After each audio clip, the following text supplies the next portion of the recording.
Cookery சேனலை பார்த்து யார் வேணாலும் சமையல் பண்ணலாம். ஆனா சுவையான சமையல் பண்றது எப்படி? நான் இதயம் நல்லெண்ணெயில சமையல் பண்றேன். ஆஹா ஓஹோன்னு பாராட்டுறாங்க. நீங்களும் இதயம் நல்லெண்ணெயில சமையல் பண்ணுங்க, பாராட்ட வாங்குங்க. தினம் தோறும் வாங்குவே இதயம்.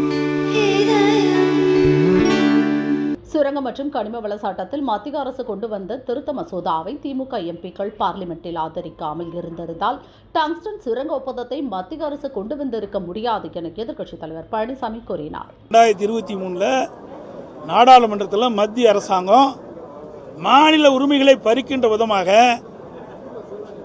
பிளாட்டினம், டங்ஸ்டன் போன்ற அரிய வகை 20 கனிமங்கள் நாட்டில் வெட்டி எடுப்பதற்கு அனுமதி மத்திய அரசு வழங்க வேண்டும் என்ற ஒரு கனிம வள சட்ட திருத்தத்தை கொண்டு வரும்போது இவன் ஏன் எதிர்க்கல? அவர்கள் 37 நாடாளுமன்ற இருக்கிறாங்களா, 2038 நாடாளுமன்ற 2023 அப்போ எதிர்த்திருந்து தொடர்ந்து மத்திய அரசுக்கு அழுத்தம் கொடுத்திருந்து இந்த சட்டத்தை நிறைவேற்றாமல் தடுக்கப்பட்டிருந்தால் இந்த பிரச்சனை இப்போ வந்திருக்காது.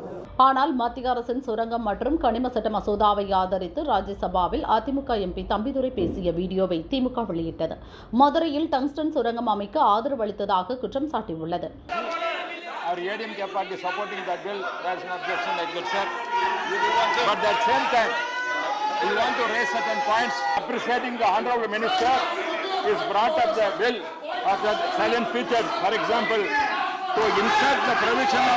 An exploration license, the law in which we granted through auction for undertaking reconnaissance and prospecting. Sir, auction is the best method which is brought. I appreciating that. There cannot be any malpractice in that. We know previous government, previously, at that time, lot of misuse, that coal.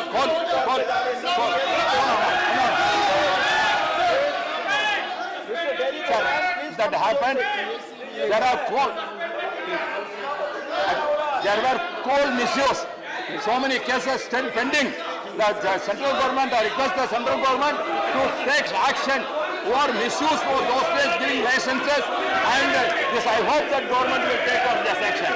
Palaniswami பேச்சுக்கு முதல்வர் ஸ்டாலின் எதிர்வினையாற்றினார். சுரங்கம் மற்றும் கனிம திருத்த சட்ட மசோதாவை பார்லிமெண்டில் அதிமுக ஆதரித்துவிட்டு சட்டசபையில் தமிழகத்தின் நலனுக்காக பேசுவது போல் பழனிசாமி நடிக்கிறார். அவதூறுகளை பரப்பி உயிர் வாழும் அதிமுகவின் துரோக வரலாற்றுக்கு பழனிசாமி அடையாளமாக இருக்கிறார் என ஸ்டாலின் கூறியுள்ளார். இதை அதிமுக எம்பி தம்பிதுரை மறுத்தார். டங்ஸ்டன் சுரங்க திட்டத்திற்கு அதிமுக ஆதரவு அளித்தது போல் தவறான தகவல்களை திமுகவினர் பரப்பி வருகின்றனர் என கூறினார். தவறான செய்தியை முதல்வர் ஸ்டாலின் பேசியிருப்பது கண்டிக்கத்தக்கது. அது கனிமவள சட்ட திருத்தத்தை கொண்டு வரும்போது பேசியது. அன்று இருந்த நிலவரம் வேறு.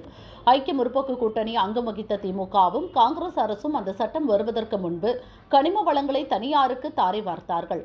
அப்போது ஏலம் முறை இல்லாமல் தவறான முறையில் தனியாருக்கு அளித்ததால் பெரும் இழப்பு ஏற்பட்டது. அதை தவிர்ப்பதற்காக ஏல முறையில் கனிம வளத்தை தர வேண்டும் என்று 2023 மத்திய அரசு கொண்டு வந்த சட்டத்தை வரவேற்றேன். ஆனால் மதுரையில் டங்ஸ்டன் நிறுவனத்திற்கு சுரங்கம் அமைக்க ஏலம் விடுவதற்கு அனுமதி அளிக்க வேண்டும் என்று எக்காலத்திலும் பேசியது இல்லை என்று தம்பிதுரை கூறினார்.